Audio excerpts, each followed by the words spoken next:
right, hello everybody. Hello. Welcome back. Episode 7 now. That's Slowly right. getting there. Lucky number 7, as they say. It feels like a lot more. I mean, we've talked for hours and hours, so uh, hopefully, we got some good material. But yeah, welcome number 7.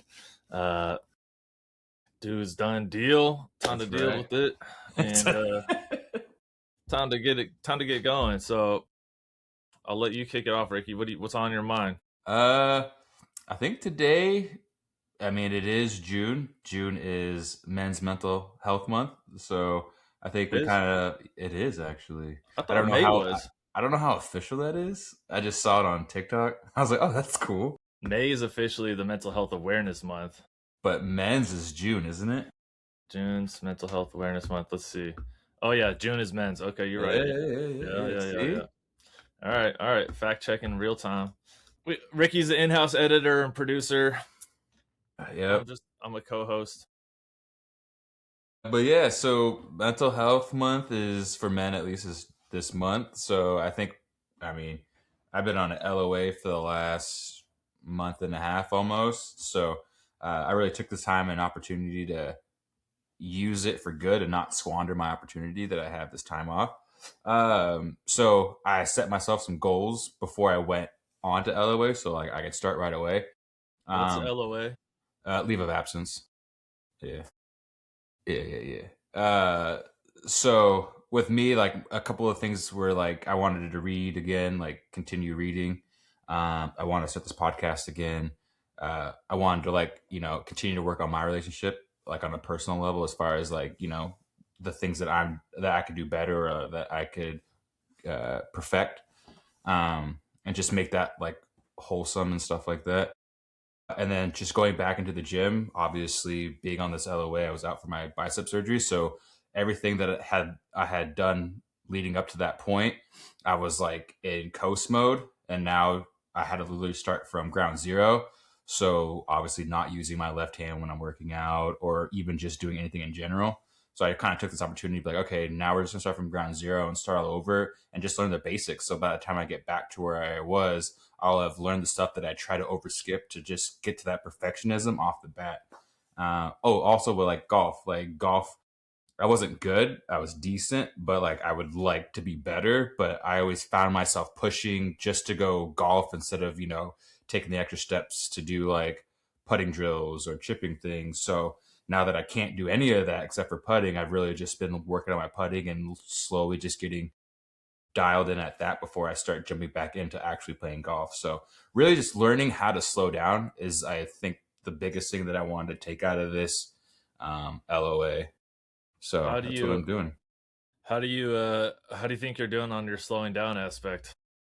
Good. It's hard because obviously working 10 hours a day, you got to learn how to cram the rest of your life in between 6 hours before you have to go back to bed.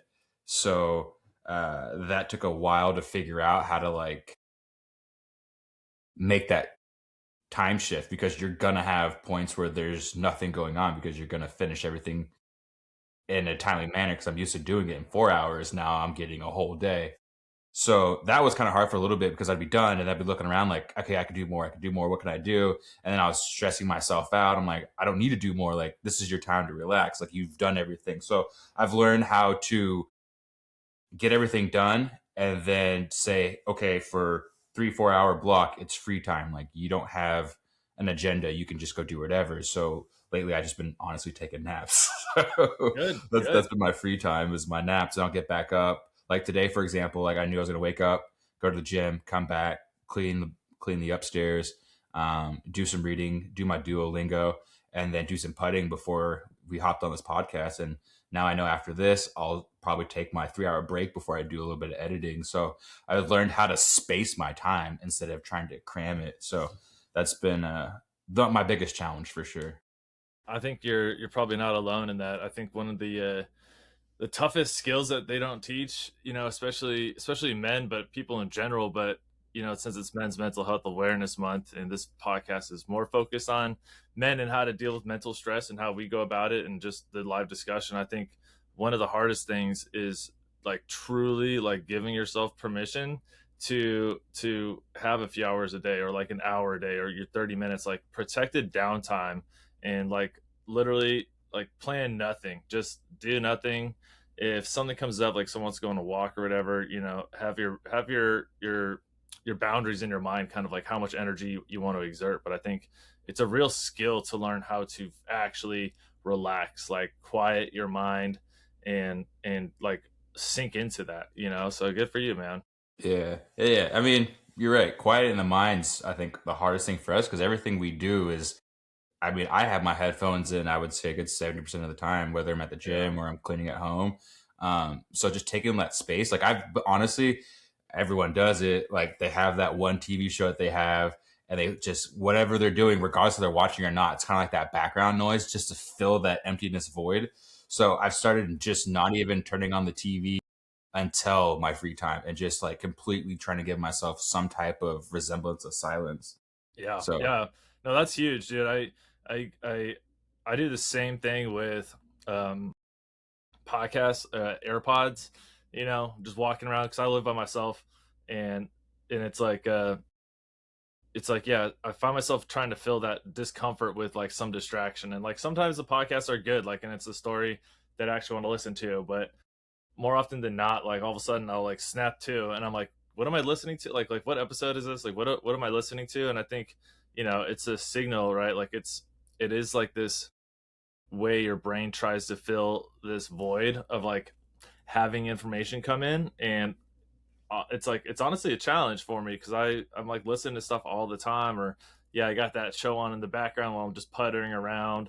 Um, but and I think that's part of it, right? That's part of that skill of like learning how to relax. Like even if the podcast calms you down or the audiobook's interesting, it's like your brain is like still not able to relax. Like you're still in like this engaged state instead of like trying to get into more of that alpha brainwave state where you're just in that deep meditation. That's like the level that the Buddhist monks go to, right? Is like that alpha brainwave where you're just truly like in that nice place of calm. And it's hard to do, but like, using your LOA time as a way to sharpen that skill so that when you go back to work and your free time becomes maybe an hour instead of 3 or whatever it is, it's like, okay, now you know that like turning on the TV or like having that podcast in, like you're actually not relaxing, or like, you figure out a way to actually embrace the silence. Like I think one way I do it is when I go on walks now, unless I'm catching up with people on the phone, I just like take the AirPods out and like,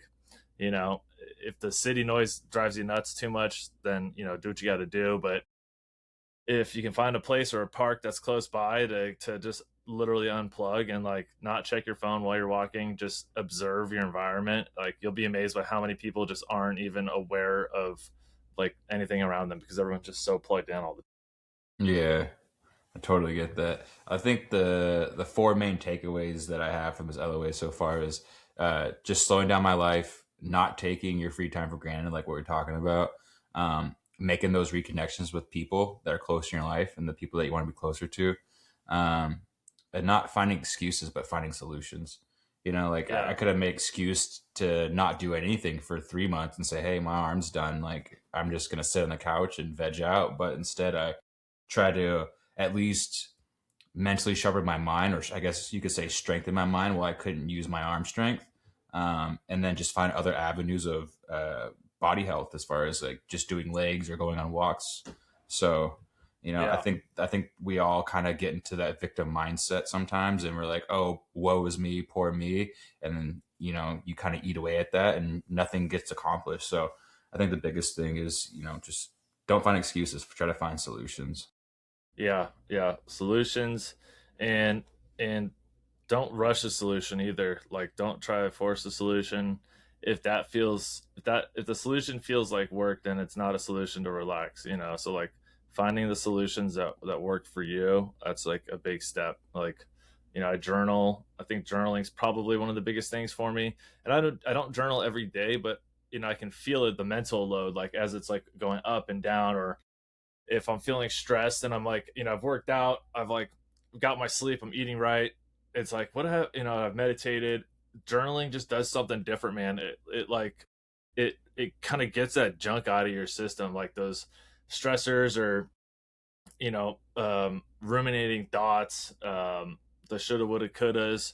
Like, just get it out, write it down, and then I also like to write in my journal. It's like, okay, and this thought, like, this is done, like it's out, like, and like make it so that your conscious mind sees that it's done, and your subconscious can like be like, you're right, like, okay, Mark, awake and aware, says that this is done, so I don't have to do anything else in the background. There's like nothing to solve, there's nothing that I can do to change. And one of the other good techniques, I think it's like for anxiety, but it helps to ground me if I'm not feeling grounded. It's like just naming things in the room or colors I see, and like do that for like 30 seconds, do it a few times, and like you'll be surprised by how much quieter your mind can get pretty quickly, because you're like taking it out of this inner dialogue and being like, plant, speaker, phone, tree, or like name the smells, whatever it is. I think you can kind of do it with your different senses too. Like if you're sitting and the room's stale, like feel the chair, like the texture of the chair. Is it soft? Is it stiff? What color is the chair? Is it comfortable? Is it short, tall? Whatever it is. But those techniques often help me get to like a calmer state, especially like with alone time. And leave of absence, I know quite a bit about that. I would say, because it's Men's Mental Health Awareness Month, if you are a W-2 employee, check your state's leave of absence plan. Like, I'm in Oregon, and I know Oregon has a specific plan that like protects mental health leave. It's the same thing as like if you got injured on the job, you can take like a mental health leave, and I think it's like 12 weeks covered. And I think Yeah. it might be full. You might be fully covered. Depends on your employer. Your employer will typically have a benefits company, and I think most guys think of that as like, oh, for when someone is pregnant or if someone like dies, or like it doesn't have to be extreme. Like the benefits packages that are given now in these W-2 employees, especially if you're at like a larger company, will often include some sort of mental health benefits. So check with that. Like there's probably some in-house or like um, counselors that they can connect you to, doctors, but it's a pretty seamless process. Like I've taken 2 mental health leaves in the last 3 years, mainly because the job I was in was incredibly stressful and just not a healthy environment, for me to be in. So it was awesome to have that as an option. Um, and they say it takes like at least 2 weeks for your brain to stop thinking about like emails, and like 4 weeks to start to reset. So like, you know, 4 weeks might seem like a lot, but from like a biochemical standpoint, it's not, and it takes a long time. It takes a long time to change those neural pathways. And so look into it, because you don't get penalized. They can't fire you. You're protected. I think Obama's administration added mental health to the leave policies across the board at the federal level. So there's also like federal protections for you as well. So if someone tries to retaliate, screenshot that, record it. If they like, they have to hold your job for you if you feel like they're going against you. I mean, companies are smart because it's not worth the risk to them to like punish you for taking a break. And if you're a smart company, you want your employees to be able to come back rejuvenated and refreshed. And Yeah. yeah, it's going to cause some stress maybe to other people on the team, but that's the name of the game. And I Yeah. spent years fucking not doing anything because I didn't want to burden other people, and I was burdening myself to an extreme. And so it's like, you know, the company can't learn where they need to help hire folks and like provide you assistance if you're always doing the extra. And, especially salary folks, you don't get paid for extra. Yeah. So watch your You health. get a pat in the back. That's about it. Yeah. You might get a pizza card or like a thank you note, Yeah, pizza but party. pizza party. Yeah. But Oh. these companies aren't designed to you know incorporate mental health and stuff. They're it's even the best tech companies in the world that say they care about the mental health, like they have it available, but they're not going to push it. So you need to go out there, find those resources, see what's available in your state, your location, and then you know use the system that's been built and provided. It's taken us a long time as a society and a country to like even start talking about mental health in an open state without like the stigmas. So don't let someone else's opinion about you change how you're gonna change what you're gonna do. Yeah. It's I I think everyone needs a good, and it doesn't need to be every year, but every so often, I think it's necessary to take a 90-day break from work, because I will say this has been probably the most eye-opening experience for me, just to understand where I want to go in my life, but I also have been thinking about that for a long time. So if you do decide to go on LOA, please don't just go on LOA and just be like, all right, well, I'm just gonna chill. Like, do something with it. It's worth the while to do a little bit of your own homework and your own work on that free time, because free time doesn't build your future. It's what you do with it, you know? So definitely look into it, like Mark said, for sure. Yeah, yeah. I mean, have an idea of what you want to do in that free time. You know, maybe take a week to chill, figure it out. You know, but it'll fly by. So Yeah. take Yeah. advantage of it, do it. You know, I mean, shoot, especially high income earners, man, you're paying the boatload into those taxes and programs that are being funded. It's okay to take a break every once in a while. The corporations aren't going anywhere. You know what I mean? Mm-hmm. Like even with AI, I think that for like full job replacement for a lot of like skilled workers is still a ways away.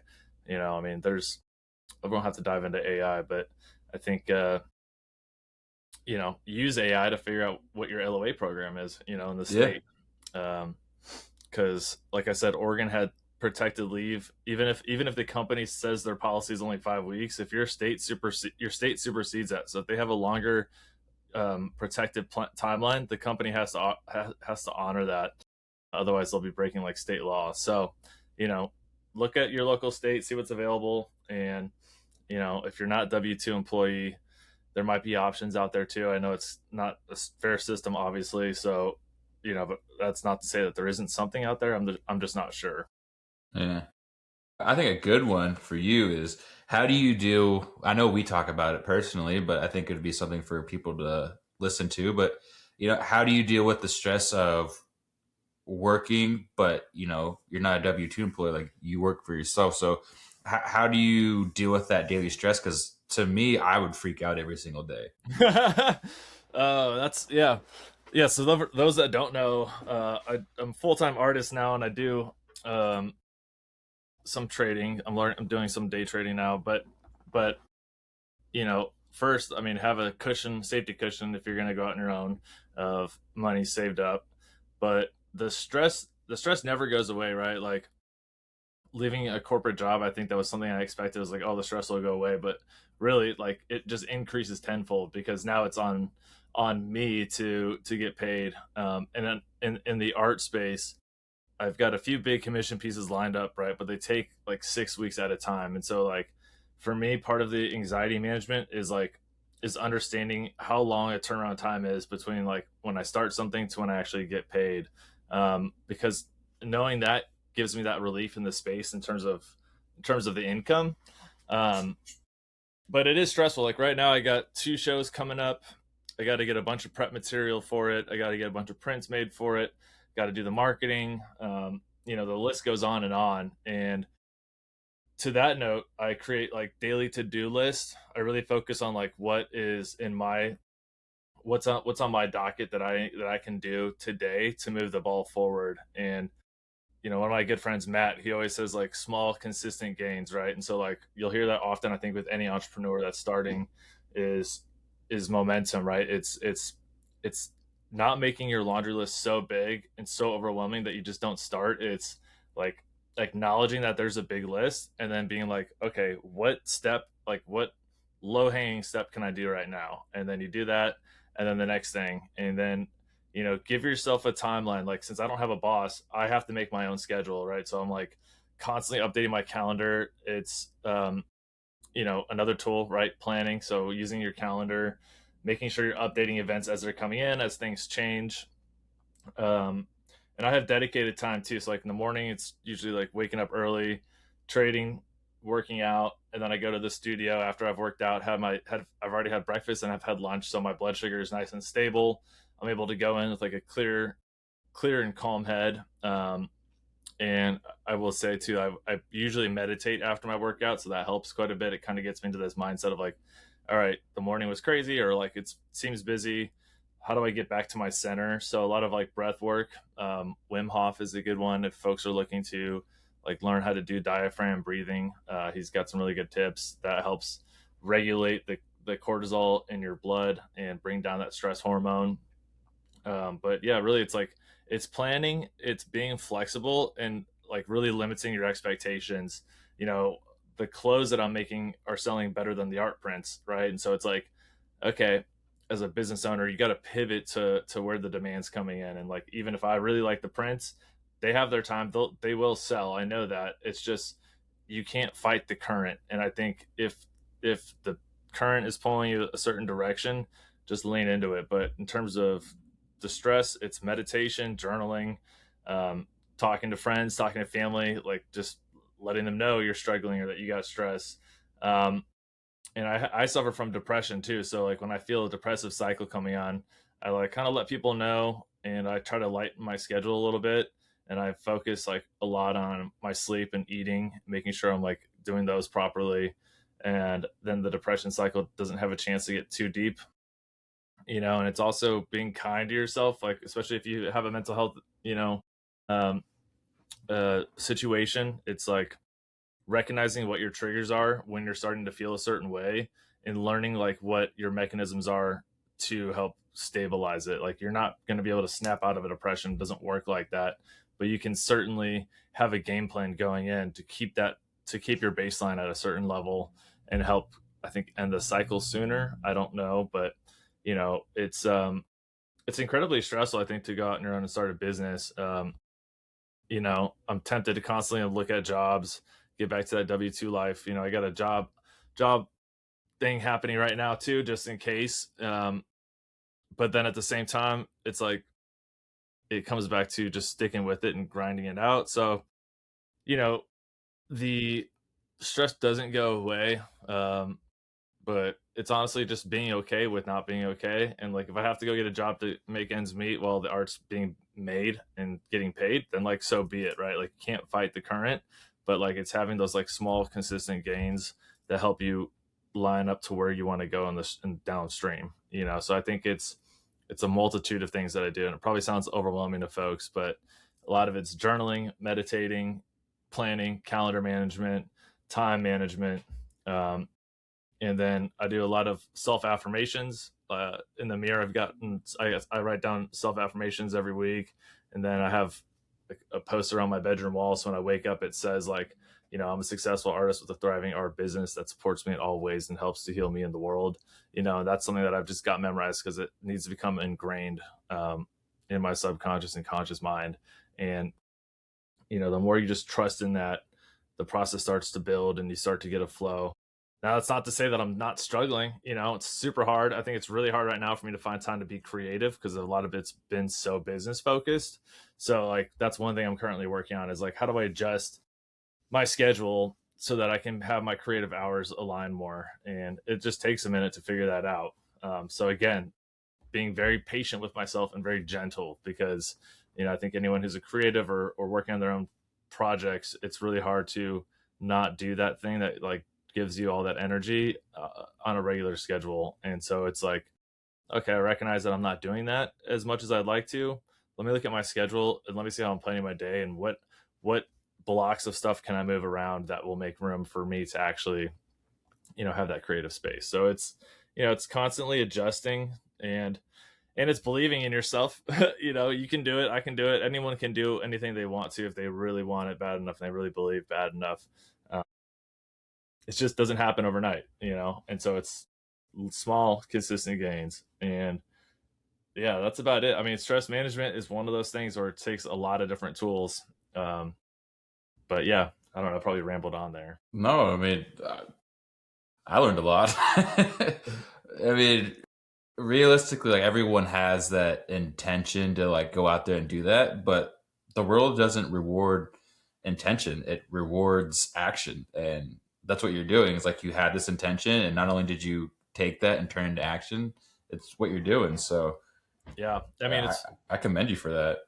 That's a big step. A lot of people, I mean, a corporate job or just a job in general, you know, that's a safety net for a lot of people. At least they know every day they're walking away, but you want to do something bigger and better with your life, and you decided to do it, and you did the right steps to yeah. do it. So I mean, that's the crazy thing because like the safety net, I think you strip it all away, right? Like the safety net, like I think, you ask all these billionaires or millionaires, and they're all super confident that they would be able to make $1 million again if you took all their money away, right? And you start to learn that the safety net isn't the bank account; it's like the mental bank. It's like Yeah. how do you think about yourself, and how do you think about what you're trying to do in a way that is positive and goal oriented, and then what are the steps that you need to do to take it? Because you know the mind will make you quit before the actual real world does.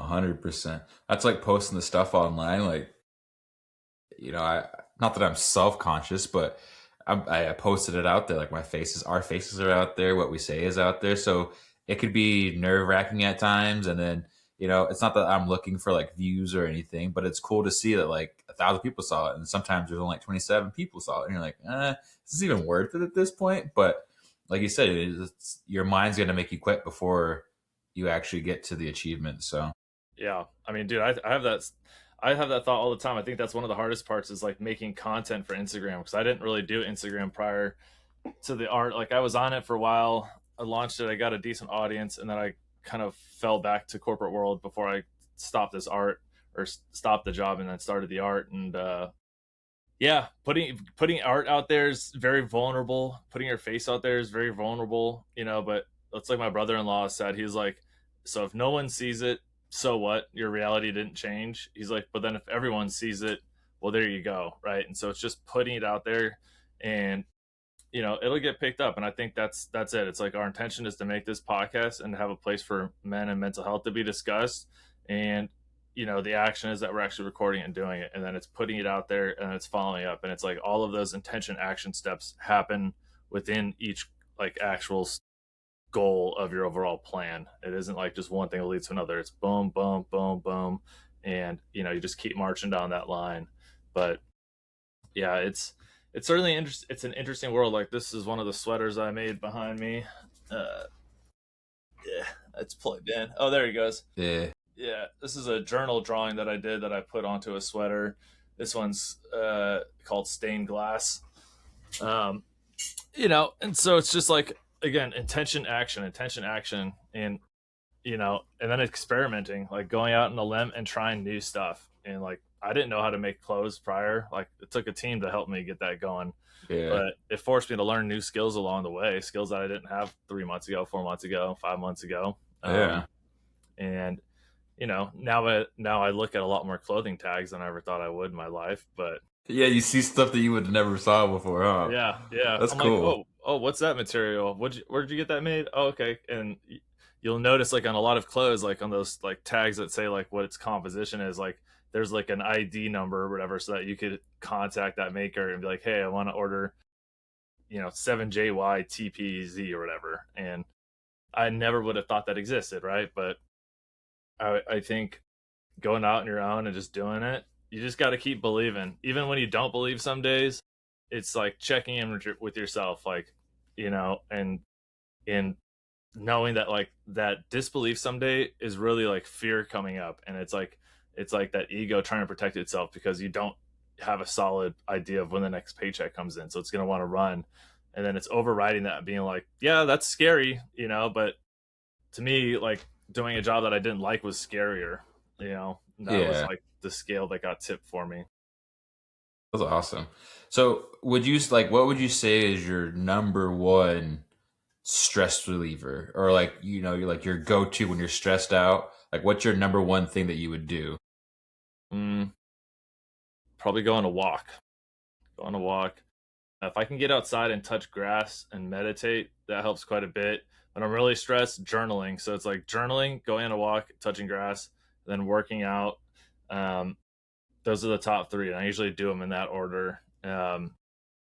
But I would say, yeah, like, and then reaching out to friends is kind of on that too, right? Like when I'm feeling immediately stressed, it's breathing exercises, touching grass, putting my feet in the grass, just chilling for 10, 15 minutes, calling a buddy, and then uh, yeah, just basically expressing how you're feeling, because I think that stress doesn't, it needs a place to go. And it's not that you're going to dump stress on your friends, but you just, hopefully you have someone in your life that you call and say, hey, like I call you and be like, dude, I'm stressing out, then you just let me talk, and then it's like it's out. You don't have a solution. You're not telling me what to do. You're just there to listen and like Yeah. encourage me, and that's it. And it's like that's 99% of the time. That's all I need is just that reminder that like there's people out there that believe in you as well, and you know, and away you go. Yeah.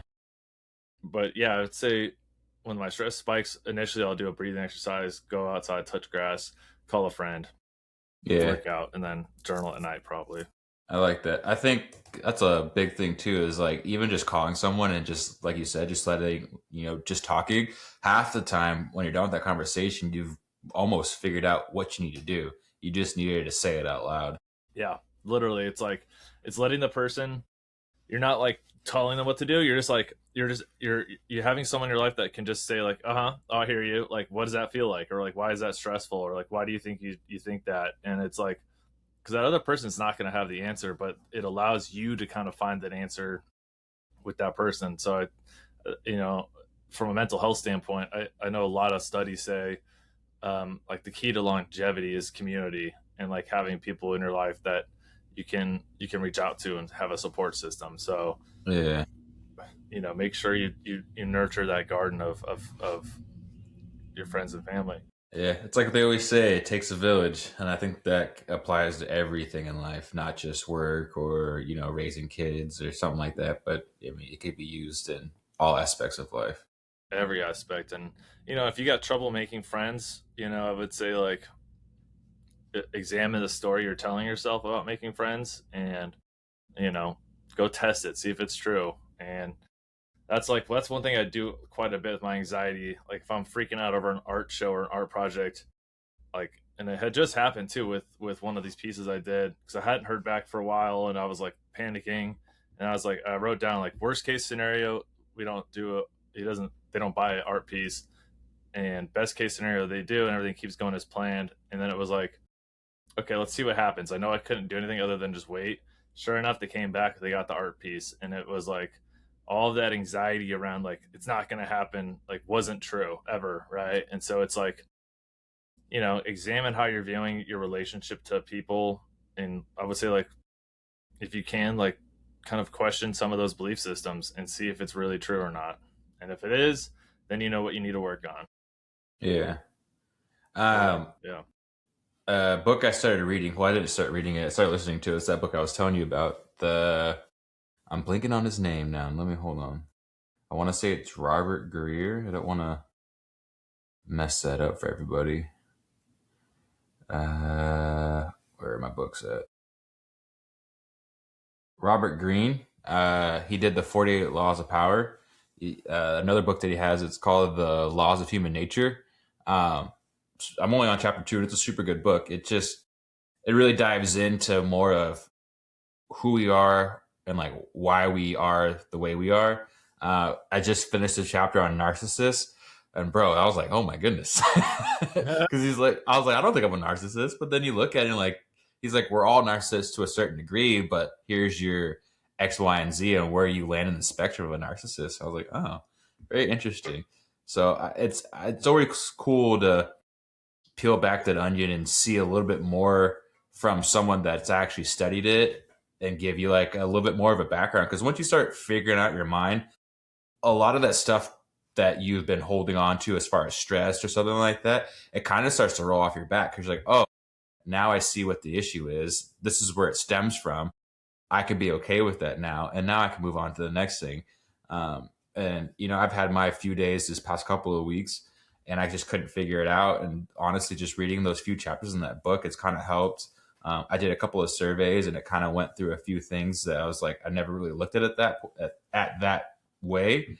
Um, and so just to be able to see things that you don't necessarily want to see, right? Like you don't want to have to dredge up old past trauma, blah, blah, blah. Like it's not fun, but at the end of the day, it's the only way you're really going to get through what you are going through.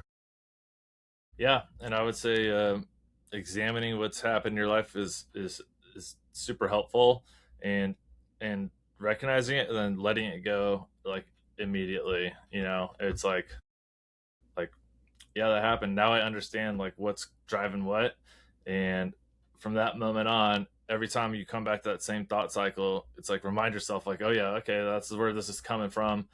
You take a beat and then you're back at it, and it's incredibly helpful to do that examination. Um, there's a ton of good books out there. Yeah, my Spotify is premium isn't working because I'm an artist now. So that book they want like $30 for the book for Yeah, audio. I was that's like, crazy. that's like 3 months of premium. You could get it on Amazon, like an actual paper copy for like, I think it was like $10, $20. Oh, maybe I'll do that then. Yeah, Yeah. and I do like having the paper copy too in a sense because then I can like highlight stuff and like I bookmark a lot. Yeah.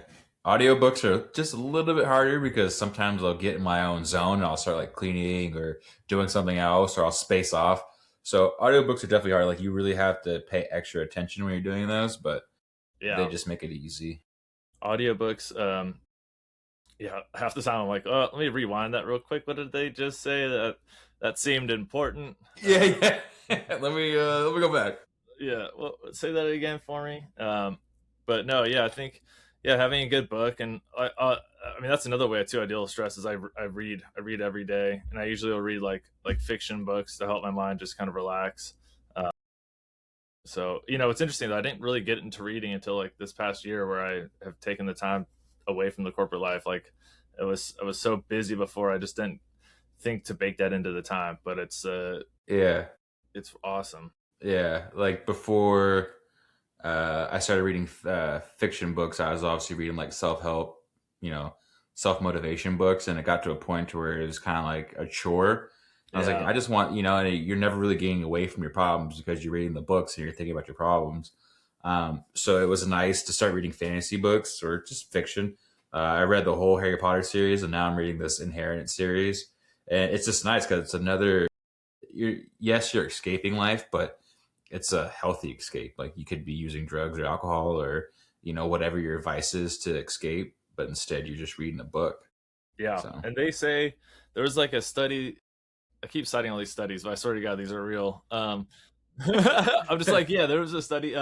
No, there was a study that to help with, I think, or maybe it was like maybe like a dementia study, but they were saying like cognitive dissonance can happen, whatever, as you age. But they're saying a good balance of nonfiction and fiction books is like the best way because like the fiction books, like they create new neural pathways in your mind as you're building these worlds as you're reading.